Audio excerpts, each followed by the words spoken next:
This week sees the UK release of Incredibles 2, the long-awaited sequel to Brad Bird's 2004 hit about a family of superheroes. While the first film focused on Dad Mr. Incredible, we were assured in advance that this one is very much focused on his wife, Elastigirl, voiced by the never-knowingly not awesome Holly Hunter. But the film, while immense fun, isn't quite as female-centric as advertised and, after a rocky year for the studio, it's tempting to wonder if Pixar's boys' club mindset is somewhat responsible. To recap, last November, allegations emerged that Pixar co-founder and boss John Lasseter, who also headed Disney Animation and the Imagineers who build the company's parks, had engaged in inappropriate behavior towards female staff. Unwanted physical conduct and creepy remarks had, it was said, contributed to an atmosphere that was unfriendly to women and had resulted in attempts to keep women out of his orbit. That, of course, meant that they were also kept away from the highest levels of the company and their careers hampered. Lasseter's tone infected the beloved company, and the reaction, to protect him and follow his lead, created a macho, hostile environment according to former workers like this one.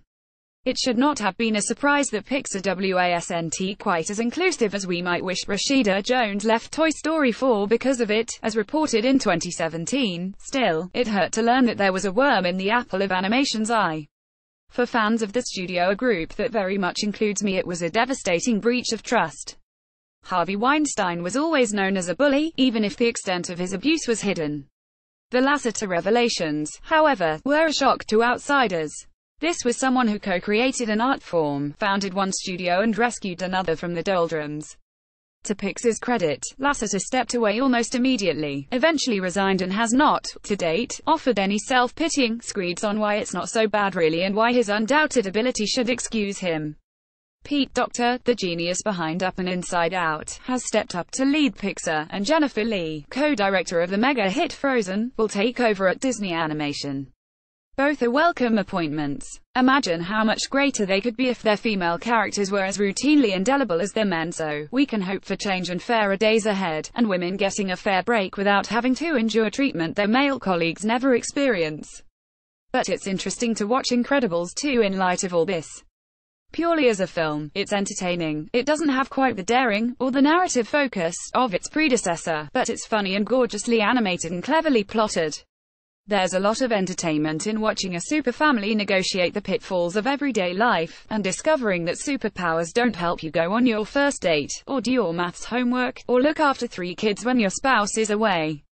But it also shows a studio that's trying to close the blind spots of the studio's almost entirely male brain trust, and it's not quite there yet. Pixar's women have been generally absent or consigned to small, supporting roles and, even with Elastigirl as his ostensible lead, Bird can't resist the urge to add a hefty subplot about Mr. Incredible struggling to control his superpowered baby and manage his older super kids, a far bigger role than his wife had last time. It's a story that's familiar, too. We've all seen the clueless man can't cop at home thing a million times and, aside from a floating toddler, there's little that's new in this iteration. The result is often charming, but it undermines any claim that Elastigirl is the true lead here, or that this can be counted among Pixar's female-led films. 3 and 19. Inside Out, Finding Dory and Brave, a film where the female director who originated the story was replaced by a man halfway through. Still, female-led or not, Incredibles 2 is a very funny family adventure.